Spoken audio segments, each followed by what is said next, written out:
Kaunist keskhommikut, head kuulajad ja vaatajad. Ja täna on stuudios Keskerakonna esimees, Tallinna linnavolikogu juht Mihhail Kõlvart ja nagu ikka, Lauri Laats, Keskerakonna Riigikogu fraktsiooni esimees. Ja teemadest täna alustame ühe mahahääletusega. Pikka aega suur skandaal olnud, mis toimus ERR-is. Rein Veidemann kaotas nõukogu esimehe koha ja mis seal rääkida, et uus nõukogu esimees Sulev Varner ütles vahvasti, et ega Veidemannile midagi hullu juhtunudki, et nõukogu liikmeks ta jääb ju edasi, aga nagu me enne saadet rääkisime, siis ikkagi see täiesti polariseerunud ühiskond, kus on siis tõmmatud nagu selline noaga keskelt suur vagu sisse ja sealt pritsib välja igasuguseid asju. Et Lauri, ütle mulle nüüd, kas sinu arvates tuleks ka vahetada ringhäälingu nõukogu, et nad tegelikult ei saa aru, mida nad tegema peavad. Kas sõnavabadus Eestis on tagatud? Ütle ausalt. Tead, vaadates, mis praegu Leedus toimub ja kuidas võideldakse ringhäälinguga, siis sellist võitlust kindlasti Eestisse nagu ei soovi. Aga mis puudutab üleüldist sellist kogu seda teemat ja millest nagu see sündis ja kuidas see nagu praegu tegelikult lõppes, tegelikult ei ole veel lõppenud, ma arvan, ta on mingine faas lõpupoole, kus siis tõesti Veidemanni siis võeti koha pealt maha selle tõttu, et ta ütles oma arvamus kui vanaisa ja isana. Ja seda hakati nagu pahaks panema ja siin ma nagu päris kindlasti ei saa nõustuda nende inimestega, et kes on pahaks pannud talle oma ausa väljaütlemise eest ja tagatipuks on siis veel poliitiline surve olnud ja tahe, kus siis Veidemann kaotas ka ERR-i siis nõukogu esimehe koha. Ja minust siin võib täiesti nagu välja öelda, et minust on olemas Eesti Vabariigis küll sõnavabadus, aga teatud teemadel. Ehk siis teemad, mis nii-öelda sobivad teatud ringkondadele, teatud poliitilistele ringkondadele, ütleme, et ka liberaalsete poliitiliste ringkondadele, siis need väljaütlemised kõik peaksid sobima, aga kõik, mis puudutab nagu nii-öelda sellist konservatiivset poolt ja ausat vaadet. Ja me teame ka seda, et ka ühiskonnas on ju tegelikult peaaegu juba 70% inimest, kes mõtlevadki konservatiivselt ja tegelikult Veidemanni toetavad, siis minast sellise praegusel sellisel eliidil, kes valitsevad Eestit, siis nendel täiesti puudub see arusaam, et kuidas siis inimesed mõtlevad ja kas see tegu, mis praegu tehti, et kas see nagu mõjub kuidagi halvasti või hästi ühiskonnale, et seda taju nagu üldse nagu ei ole. See on päris suur probleem ja see on päris pikalt juba kestnud siin Eestis. Mihhail, milles Rein Veidemann süüdi oli, et ametist maha võeti? Sinu meelest? Tead, ma arvan, et võib-olla oleks vaja meelde tuletada, aga kes on Rein Veidemann? Kirjanik, kirjandusteadlane, õppejõud, mis mina aru on väga oluline üks Eesti iseseisvumise tee rajajaid, rahvarinne eesseisu, aga ka asutamise komitee liige, erinevate riigi autasude kavaleer, riigi autasude kavaleer. Ja nüüd me saame signaali, et tal ei ole õigust midagi arvata. Ja siis tekib küsimus, aga kellel on siis Eesti riigis õigus midagi arvata? Kui Rein Veidemann ei saa jagada enda arvamust Eesti kultuuri ja väärtusruumi kohta, siis kes siis saab seda teha või defineerida või kes määrab meile väärtusruumi? Kas see on võib-olla meie peaminister ja tema siis sotsiaalmeedia kontod? kust me saame nagu õiget signaali, mis on Eesti väärtusruum ja kuidas seda tuleb käsitleda. Ma arvan, et selliseid signaale on ühe otsusega antud väga palju. Et inimest on karistatud selle eest, et ta julges arvata midagi, mis ei ole kooskõlas konjunktuuriga. Ja konjunktuur antud juhul ei ole mingi üldine ühiskonna arvamus. Konjunktuur on mõned konkreetsed huvigrupid, poliitikud, no ja mis siin salata, meediakanalid. Ja kui sa julged arvata midagi, mis on konjunktuuri või siis õige peavoolu arvamusega vastuolus, siis sind tühistatakse. Ma arvan, et see on väga kindlad ja väga ohtlikud signaalid, mida ühiskond on praegu saanud. Ja keda valiti selleks, et selliseid signaale ühiskonnale anda. Kui juba Rein Veidemanniga saab niimoodi käituda, siis kuidas peab Eesti inimene ennast nagu tundma ja kuidas Eesti inimene peaks julgema midagi mõelda ja midagi öelda, kui riik ja veel eraldi küsimus, kes on antud juhul riik, sulle väga konkreetselt näitab, et on olemas õige ideoloogia. Ja kui on olemas väärtusruum, mida ei tohi arutada, siis see ei ole väärtusruum. See on ideoloogia.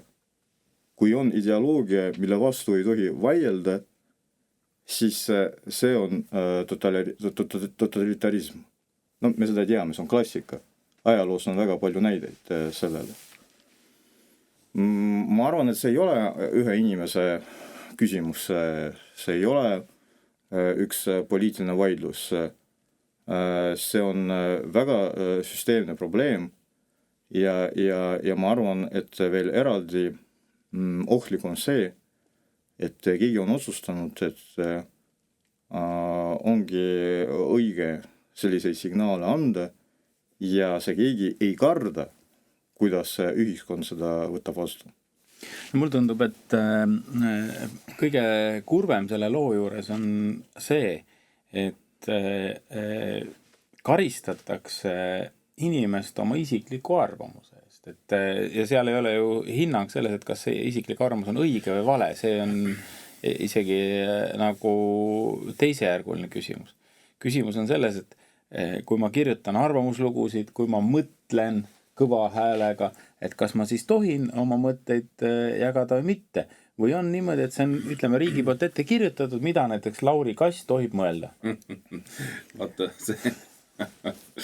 no, minu kassil on tõesti väga palju häid mõtteid. Järgmine samm on, et riik otsustab, mida Lauri Kass tohib süüa. Ja, et vaata,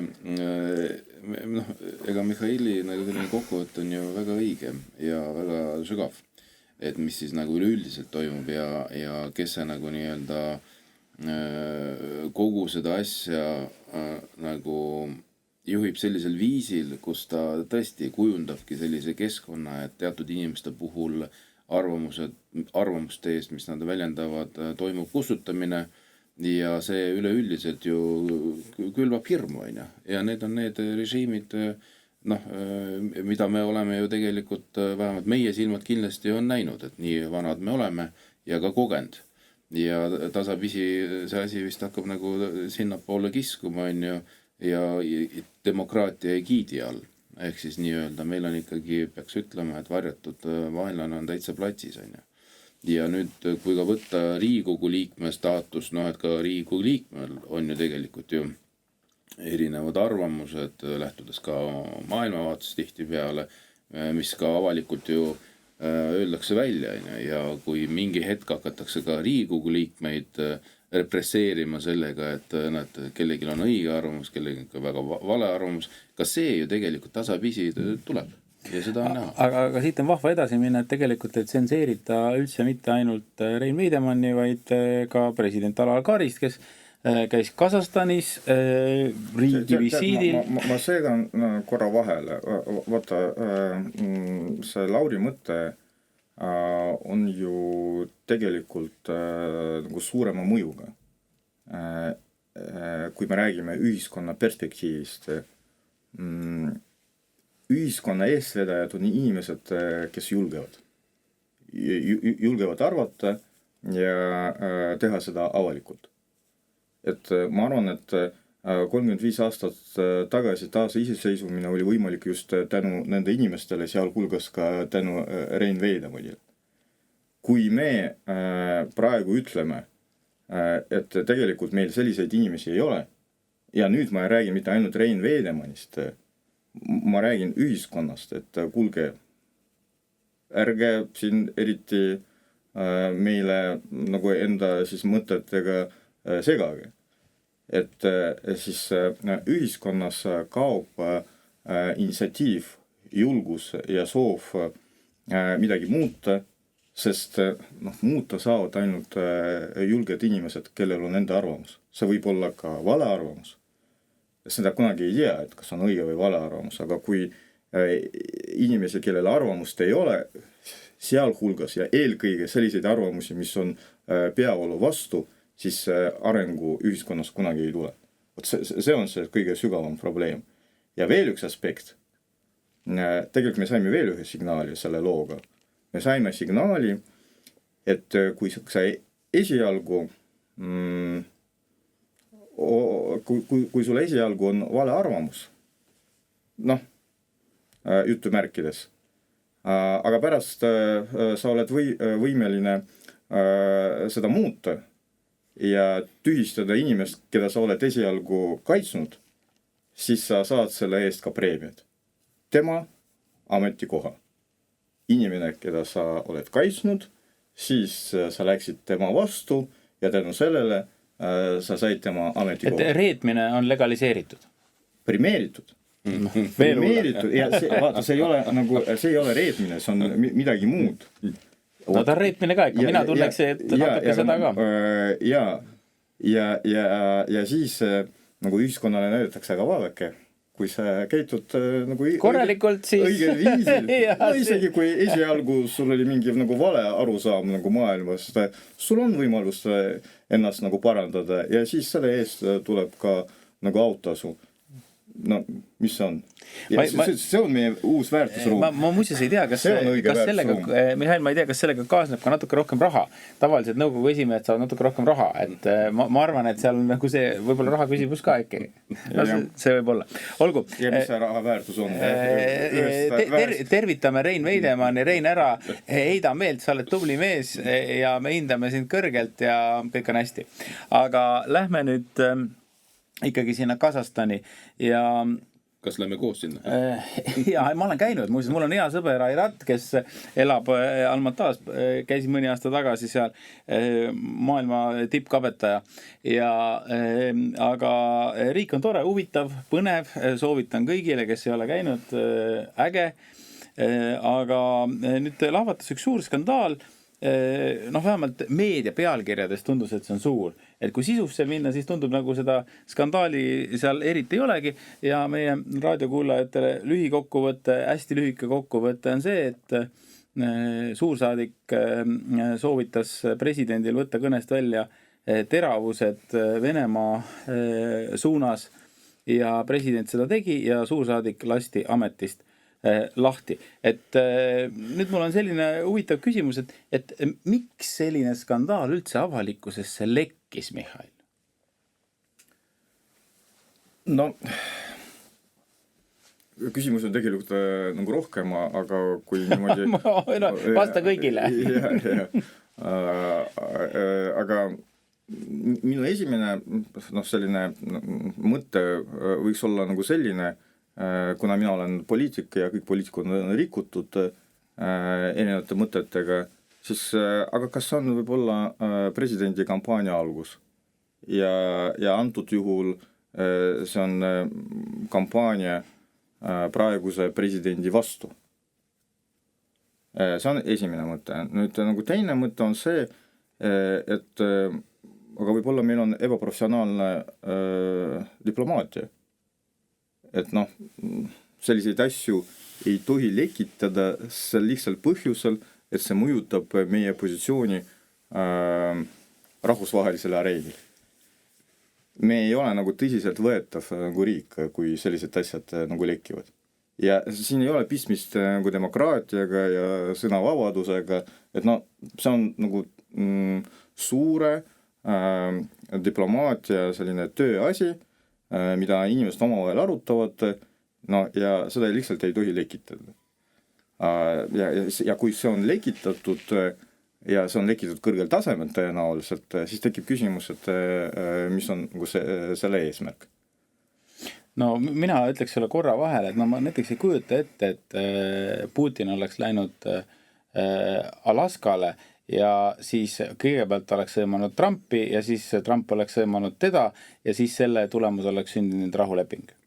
No ma ei tea, võib-olla Putin isegi võiks minna Alaskale ja öelda, et kuule Trump, anna Alaskat tagasi ja selle eesmärgiga läks. Aga siis ta oleks natuke raha ka kaasa võtma, see mis kunagi sai, no pean silmas siis tsaar. Ja see raha muidu ei olnud väga suur. Aga no tegelikult see on nagu hea küsimus, et miks ta sinna üldse läks?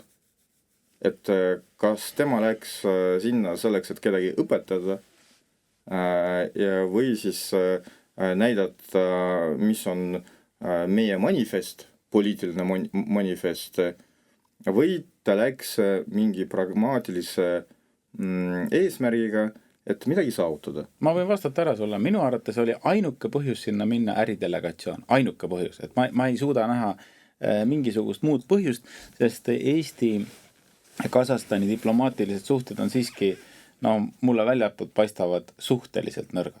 Ja vaata, ja selles ongi asi, et tegelikult poliitika peamine eesmärk on majandus. No, Euroopa Liidul samamoodi. Suuremas plaanis. Täpselt. Ehk siis huvid. Huvid. Ehk siis kui meie delegatsioon sinna läks, siis selleks, et tekitada ärisidemeid, mis oleksid Eestile kasulikud.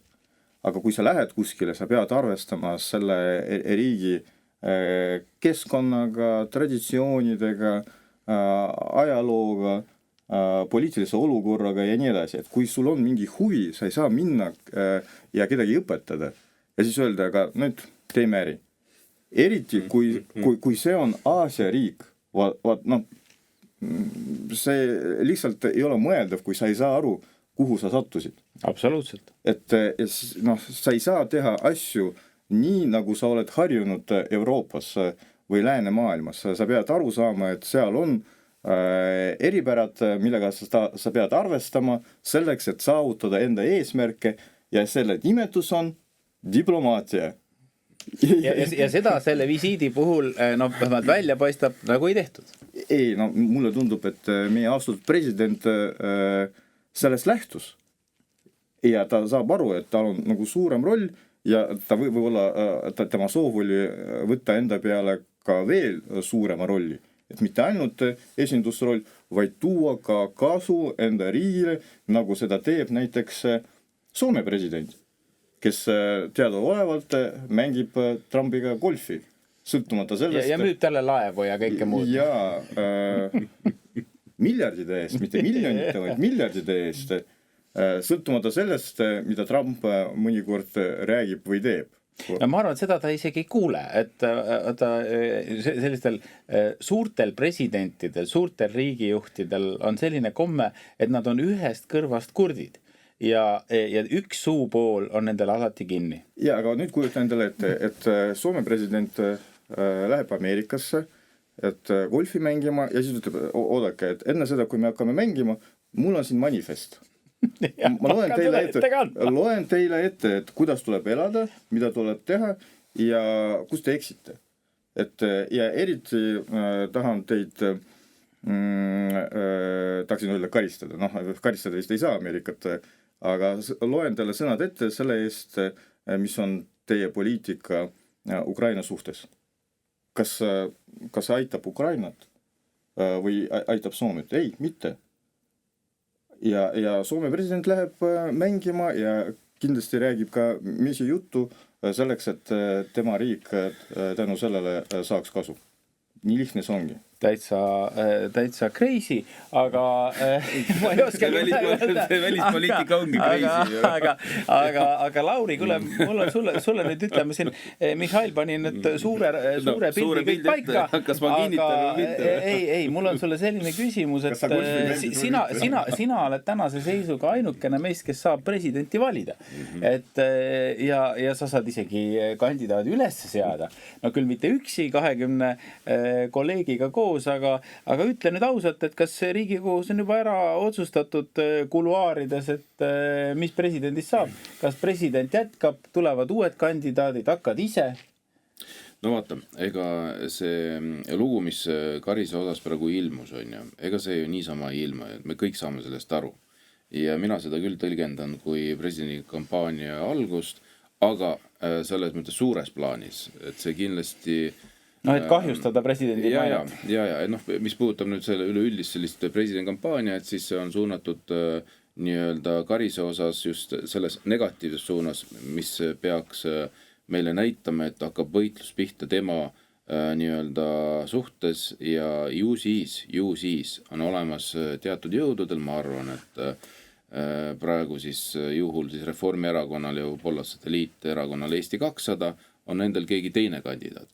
Ja me hakkame seda nagu nägema, kus veel ilmuvad erinevad arvamused, erinevad mingisugused sammud ja teod, mida heidetakse Karisele ette.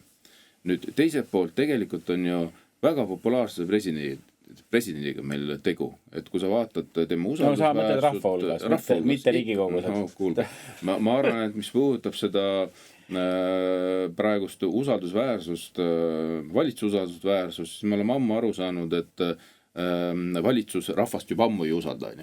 Ja loomulikult nad ei saa usaldada rahvast ka selle arvamuse osas, et nad usaldavad presidenti. Nii et see konflikt on sees ja kahjuks läbi selle siis nii-öelda võitluse nad kahjustavad välispoliitikat ja ma arvan see näide, mis puudutab Kasahstani, on väga kahjulik meie üleüldisele diplomaatiale. Et see näitab tegelikult, kui väiklased ja nõrgad me oleme. Ja loomulikult on ju õigus, et kui sa lähed Mihhailil ja teie arutelul, et kui sa lähed isegi võõrriiki ja tahad seal nii-öelda ka mingisuguse tulemuse ära teha, tuua koju, on ta siis ärilised eesmärgid, on ta siis teaduse eesmärgid, lisaks ärimeestega suure delegatsiooniga oli ju kõik absoluutsed Eesti ülikoolide rektorid kaasas, see on kultuuriliit, see on teadlaste liit, seal hästi palju kultuuritegelasi oli, ehk siis tegelikult see kogu see nii-öelda meeskond, kes siis saatis presidenti, oli märkimisväärne suur ja ma arvan, et need nii-öelda viljad, mis sealt võivad tulla, nad võivad päris lopsakad olla, aga see võtab kõik aega. Aga kõik see, mis puudutab praegu selle visiidi maha tegemist või tema ütlemise või mitte väljaütlemise, see kõik tegelikult jällegi devalveerib seda tööd, mis sai tehtud seal Kasahstanis. Nii et jällegi, sisevõitlus käib, presidendi valimised on tulekul ja see oli stardipauk. Nüüd, kui me räägime üleüldiselt, siis diplomaatia oskusest, siis loomulikult me peame siin päris palju õppima ja see kool, mis meil on siin saadud, see ei kanna vilja välismaal. Ja minu arust Kaja Kallas on väga hea näide. Ehk siis olles siin siis esipoliitik, siis minnes siis Euroopas uuele töökohale. Kusjuures Eestis ka väga populaarne, häälte arvult ikkagi suhteliselt tipus. Jah, selles mõttes oma ringkonnas. Ja, aga me saame aru ka, et kuidas need hääled tulid ja mille tagajärjel ja see oli nii-öelda tagajärg oli see, et lihtsalt ei räägitud tõtt, on ju. Et miks pärast siis ta sai nii palju hääli, on ju. Aga kulus täpselt nädal aega, kui saadi aru, et see poliitik, kes siin on tõesti populaarne, siis välismaal ta lihtsalt ei pela, on ju. Ja minast sellest me ei ole ka nagu õppust võtnud. Me ei ole õppust võtnud ja siis, kui Karis tegi need otsused, lähtuvad sellest, mis on Eesti riigile nii-öelda vaates parimad, siis kohe meie siin samas omad inimesed hakkavad peksma. Väga kurb. Presidendi valimistest ma arvan, me saame rääkida siin järgneva aasta jooksul väga palju, sest ma arvan, et see elu läheb nüüd alles käima ja ma arvan, et kuidagi tundub niimoodi, et kui üks valimine on läbi, et siis tuleb kohe alustada uuega, võib-olla nüüd jõulurahu antakse, aga siis Mihhail, sa pead kogu aeg hakkama läbirääkimisi pidama, et kas sina kandideerid? Ma just kandideerisin, et mul on nagu tehtud, mul on 4 aastat amet olemas, et mul on lihtne, et nii et no ma räägin kabest praegu küll, aga lähme järgmise teema juurde ja Riigikogus juhtus selline huvitav lugu, et Lauri otsustas kaasa elada hasartmängumaksu alandamisele. Mihhail, kas sa tõesti arvad, et see oli hea mõte?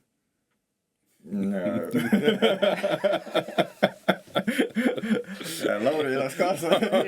No ta elas kaasa, aga mina pean arvama. Ja, no ma küsin lihtsalt, et sa pead ju mõtlema nendel teemadel.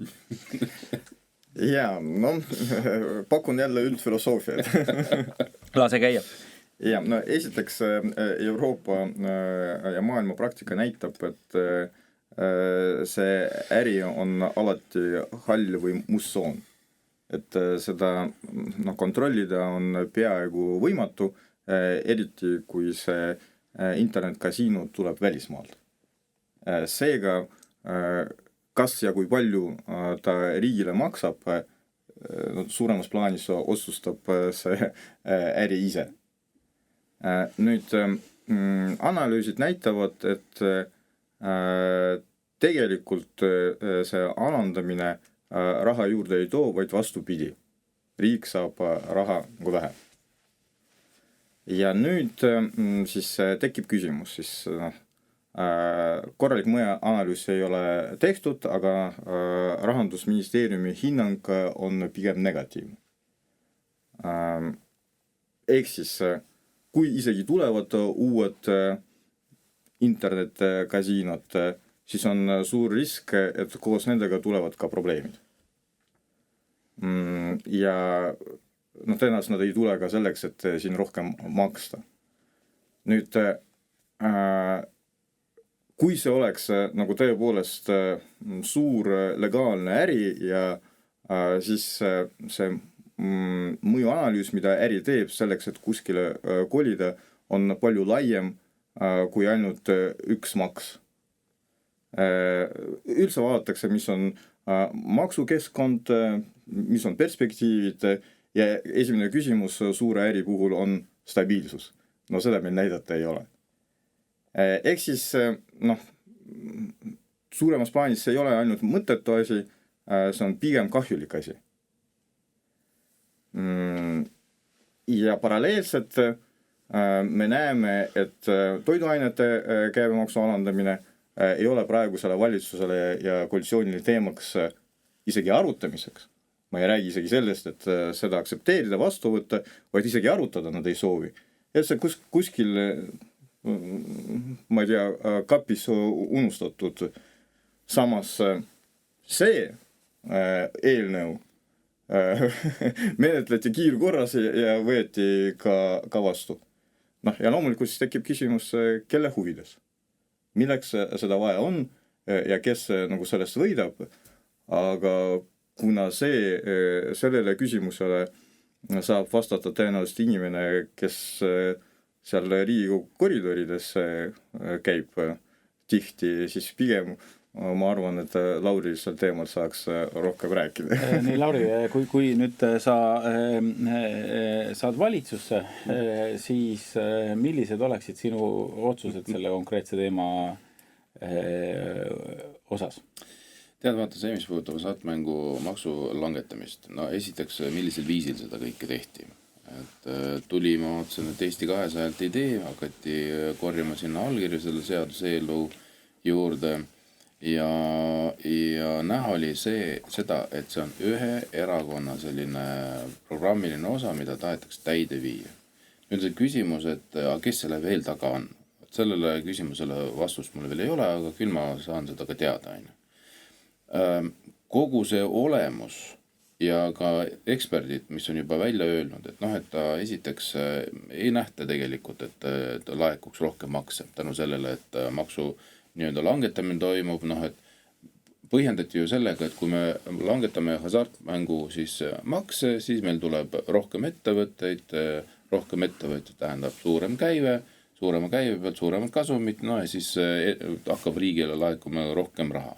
Siis Rahandusministeerium selle kaardi lõi kohe maha, et ütles, et tegelikult ei ole.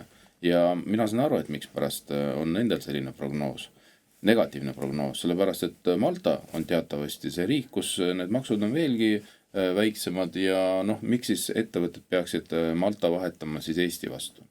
Nüüd see siis musta raha legaliseerimine, noh, see on see nii-öelda keskkond, kus tihtipeale seda musta raha legaliseeritakse nende internetikasiinodes ja tuleb välja, et päris soodsalt, ainult pead maksma 4-5-6%, et no mis see siis ikkagi suur, väike protsent on tegelikult ära anda selle raha legaliseerimise eest, aga mis sellega kaasneb? Tegelikult sellega kaasneb meie riigi kahju maine tekib.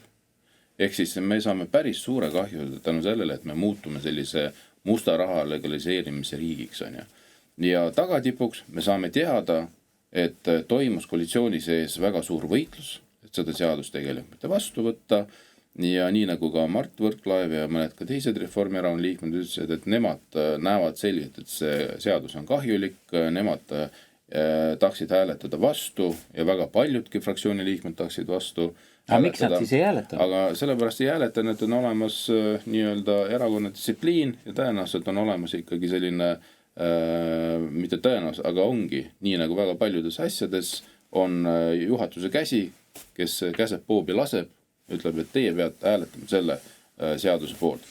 Ja teiselt poolt Eesti 200 ähvardas, et kui te seda seadust vastu ei võta, siis tegelikult koalitsioonil pikka iga ei ole. Ja nii nagu ta ka Eesti 200 fraktsiooni esimees Toomas Uibo ütles otse eetris ERR uudistele, et kui seda seadust ei oleks vastu võetud, no siis ei oleks ka eelarvega, asi oleks eelarvega ühel pool. Ehk siis eelarve oleks ka vastu võetud. Ja see oli otseselt ähvardus, see tähendab seda, et riigimehelikkus... Ei, no see oli poliitika, Lauri, no mis sa räägid? See on otsene ähvardus. Siin ei ole rohkem mingisugust juttu, mingisugust riigimehelikkusest. Siin on tegemist pantvangi kriisiga, kus tegelikult see kõik toimub meie väikses Eesti armsas riigis, kus kaubeldakse tegelikult seadustega, ähvardatakse, et kui neid seadusi, mis mõjutavad hästi palju tegelikult olukorda, eriti mis puudutab seda hasartmängu nii-öelda keskkonda, kui neid asju vastu võeta, siis on olemas meil teised meetmed, millega me seda asja korrastame. See on väga nii-öelda selgelt pantvangi kriis ja riigimehelikkusest siin ei ole juttu. Ja kui me räägime üldiselt, kas tasub Reformierakond, ükskõik mis seaduse eelnõuga nad Riigikokku tulevad, seal võivad olla ka ju mõned ka head seaduse eelnõud, siis kui sul usaldus juba puudub. No kuidas see võimalik on, et on mõni hea ka? Kuidas sinu suust kõlab see küll nüüd teravalt? Ega selles mõttes osad, mis puudutab sellist nii-öelda Reformierakonna ideoloogiat, eriti siis maksunduse osas, no seal on kindlasti väga suured erisused meil on ju. Et me oleme kindlasti tunduvalt solidaarsema maksusüsteemi poolt ja kõik nii edasi, aga on olemas täiesti sellised korrastavad seadused, mis teevadki nii-öelda igapäevase elu natukene võib-olla lihtsamaks on ju protsesse, nende poolt tuleks ikka hääletada ja poolt loomulikult, aga kui sa oled juba sellises hoiakus, et sa tead, et võib-olla nendes seadustes on midagi veel 2 rea vahele jäänud, siis sa mõtled, kas sa ikkagi saad seda toetada või mitte, on ju. Ja minu arust see viimane Peeter Pärtel pere väljaütlemine, see, mis puudutas kogu seda Tallinna protsessi, kus ta tunnistas, et kogu see lugu tasuta lasteaedade ümber, et kus me soovisime tasu kaotada, siis Reformierakonna tuleb telekas ja ütleb, tegelikult see, mis puudutab lasteaiatasu nii-öelda kaotamist, tema ei ole kunagi seda toetanud, tema kunagi seda toetama ei hakka, aga anti mul käsk kätte Reformierakonna juhatusest, tema pidi seda asja ajama, tegelikult see näitabki, et seal süsteemis, selles erakonnas ja need erakonna liikmed töötavad nii riigisüsteemis, kohaliku omavalitsuse süsteemis, on tas Riigikogu liikmed, volikogu liikmed, ministrid, kes tegelikult teevad väga palju asju vastu oma tahtmist ja see on väga suur probleem. See on päris hirmus, mida sa praegu rääkisid. Alar Karis tegi vist ka vastu oma tahtmist kõne ringi, sellist muljet üritati meile jätta. Aga kahjuks täna meil on saate aeg kohe otsas. Viimane küsimus, Mihhail, sulle. Et ütle, kuidas on võimalik, et koalitsioon on kokku leppinud, et ta valib linnapea ja koalitsioon ja opositsioon saavad täpselt sama palju hääli, nagu Narvas juhtus? Selline järsk üleminek. Mina arvasin, et ma kõigepealt ütlen, et ikkagi au Laurile, et kui Lauri suudab kommenteerida seda, mida ütleb Pärtel-Peeter Pere, see on ikkagi väga kõrgtasemeline poliitiline analüüs. See vastab tõele. Aga vaata, selline veel nagu järeldus, et muidu ju majanduse vedur on ju eksport ja mulle tundub, et praegune valitsus leidis vähemalt 2 lahendust, et nüüd Eesti on vangla ja rahvusvaheliste kasiinode paradiis, et nüüd ei tahaks olla Riigikogus ega ka riigis. ja no kasiino selles mõttes nagu väga sümboolne, et kuna kasiino toob sõltuvuse probleeme, siis mulle tundub, et meie valitsusel ja koalitsioonil on see juba nagu tekkinud, et nad kogu aeg mängivad maksudega ja loodavad, et sellega midagi võidavad ja kogu aeg kaotavad. Ja siis tuleb uus mäng, uus panus ja jälle kaotavad. Ja see panus kindlasti toob ainult kahju. Nii, aga tahad ikkagi see ma tahan ikkagi, et sa ütled ühe lause, kas järgmine nädal räägime Narvast ja linnapea on valitud vastas ei või jaa? Räägime. Selge. Suur tänu, head kuulajad ja vaatajad YouTube'is ja Raadio 7. Eetris oli Keskhommik ja stuudios oli Keskerakonna fraktsiooni esimees Lauri Laats ja Keskerakonna esimees Mihhail Kõlvart, mina saatejuhina Janek Mägi. Kaunist keskhommikut!